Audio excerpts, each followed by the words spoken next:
So water is one of the things that's vital for a healthy and abundant vegetable garden, and today I'm going to show you how you can be more self-sufficient and more efficient with your watering. So in my climate here in West Wales, I only have to water between late spring and end of summer really, because that's only the time it's warm enough. But in some countries you have to water more, so this video is going to be more suited towards my climate, or the UK's temperate climate, where we only have to water between spring and summer. So as you can see, it's about early spring, so it's early April here, and the soil's reasonably dry. We had some rain last night, but not really enough to soak it in. But because I'm no dig, if you go past the top surface, it's nice and wet and it's perfect for growing in. So really it depends on many different factors, such as organic matter, but I'll get onto all of these in the rest of the video.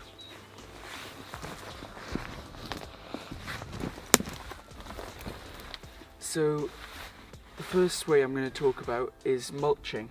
So in my garden, because I'm no dig, as I said earlier, I mulch with compost on most of my beds. This is.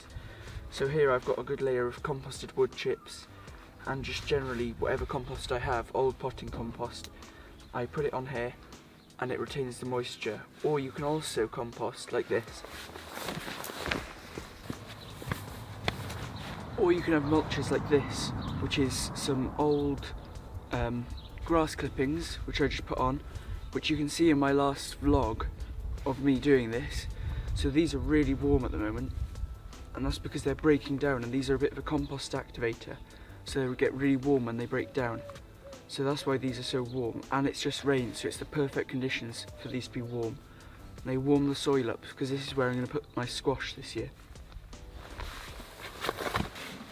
So another reason or way that you can reduce your water usage is the time that you water. So the best times in a hot summer are to water in early morning or late evening, because then the hot sun won't be able to evaporate the water as quickly. So another way that you can save water and money is by using rainwater butts like this. So I've got about 4 of these, and altogether I've got 600 litres stored when they're full. But obviously, because it's been dry, they're starting to be not as full. But after the rain, before the summer, these will all be full again. So I have 600 litres to last me through the summer. That's especially if we have a drought like 2018. And these are also better than using the hose, because they're rainwater, and the plants prefer rainwater to the water that you get from the grid.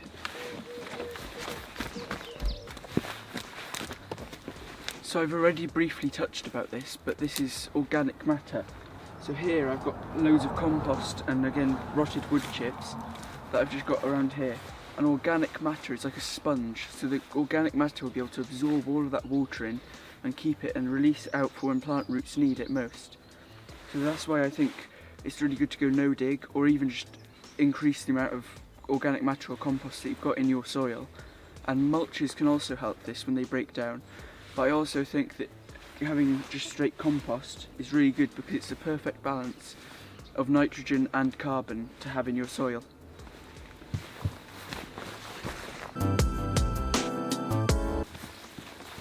So this brings me on to my last point, which is I get a bit annoyed with people watering their lawns all through the summer with the sprinkler system or whatever they have now, because really a lawn is really quite hardy, most lawns are, and you don't need to water them at all, really, unless if you've got a major drought and you really want your lawn to look nice, then you can water it. But I personally, it's all personal preference, but I think it's a bit of a waste of water where you can use it on flowers or vegetables, especially vegetables, because it's food for you. I think that's a much better use of your water rather than wasting it on a bit of grass that'll easily grow back if it goes yellow. So I hope you learned something from this video of me showing you some tips to save water in your garden. So please, for more great tips like this, subscribe to my YouTube channel and like this video, and let me know what you think in the comments below. Thank you for watching. I'll see you next time.